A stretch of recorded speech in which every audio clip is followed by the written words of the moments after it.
ગુજરાત ભાજપના પ્રદેશ પ્રમુખ જગદીશભાઈ વિશ્વકર્માની ઉપસ્થિતિમાં ટાઉન હોલ ખાતે વિકાસ સંકલ્પ સંમેલન યોજાયું હતું. ટાઉન હોલ ખાતે યોજાયેલ વિકાસ સંકલ્પ સંમેલનનું ઉપસ્થિત મહાનુભાવોના હસ્તે દીપ પ્રાગટ્ય કરી ઉદ્ઘાટન કરાયું હતું. વિકાસ સંકલ્પ સંમેલનમાં ઉપસ્થિત મહાનુભાવો દ્વારા પ્રસંગોચિત ઉદ્બોધન કરાયેલ. પ્રદેશ પ્રમુખ જગદીશભાઈ વિશ્વકર્માએ આ તકે જણાવ્યું હતું કે મતદાન પૂર્વે ભાજપના 700 જેટલા ઉમેદવારો બિનહરીફ ચૂંટાયા આવ્યા છે.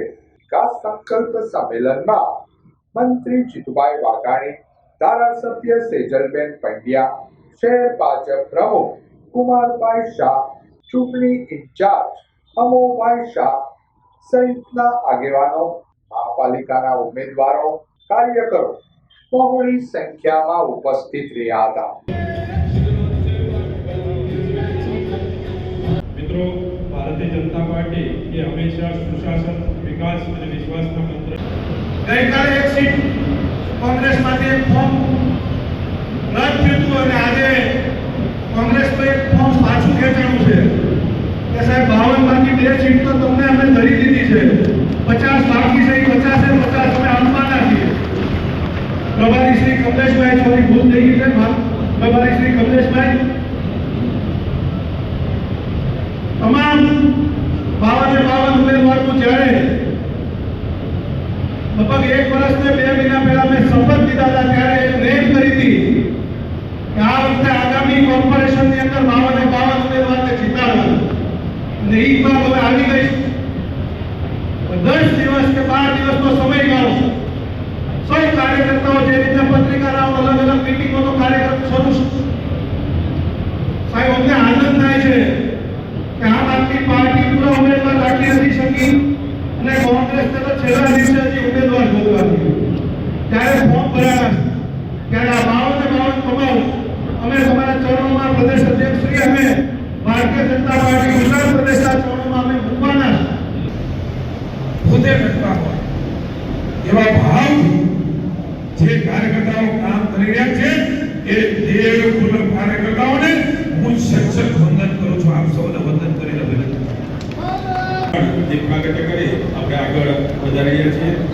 શહેર અધ્યક્ષ આદરણીય કુમારભાઈ શાહ બીજાને અપાવી હશે, નહીં અપાવી શક્યા હોય, કોઈ અપાવી શક્યા હશે, કોઈની શુભેચ્છા હશે, આ બધું બાજુ ઉપર મૂકીને મારે મા ભારતીને આપણું કમળ મજબૂત કરવું છે.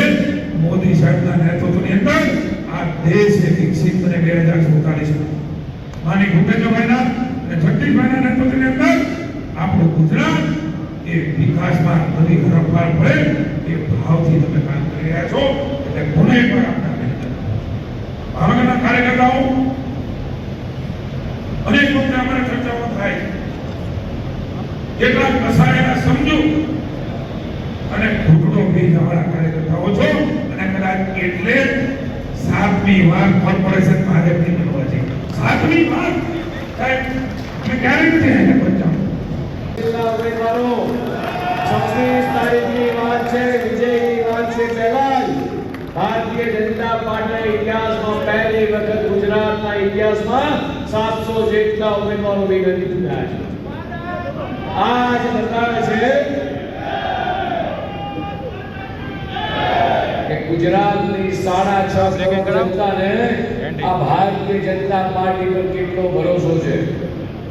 હમણાં જે જીતુભાઈએ કીધું કે 1995 થી આજ દિન સુધી આખા રાજ્યની એક પહેલી એવી મહાનગરપાલિકા છે કે જ્યાં સત્તામાં આવી ત્યારથી લઈને આજ દિન સુધી સતત પ્રજાની સેવા કરવાનો મોકો મળ્યો હોય તો ભાવનગર મહાનગરપાલિકાને કેટલો.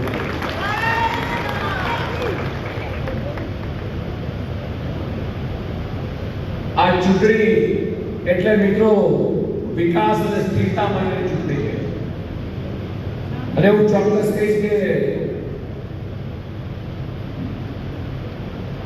ભારતીય જનતા પાર્ટીએ એ માત્ર ગુજરાતને નહીં પણ આખા દેશને એ વિકાસની રાજનીતિની ભેટ આપી હોય તો દેશના યશસ્વી પ્રધાનમંત્રી જ્યારે ગુજરાતના મુખ્યમંત્રી હતા ત્યારે જાતિવાદ, પ્રાંતવાદ, તૃષ્ટિકરણ આ બધામાંથી પર થઈ અને વિકાસની રાજનીતિની ભેટ આપી હોય તો આપણા પ્રધાનમંત્રી માન્ય મોદી સાહેબ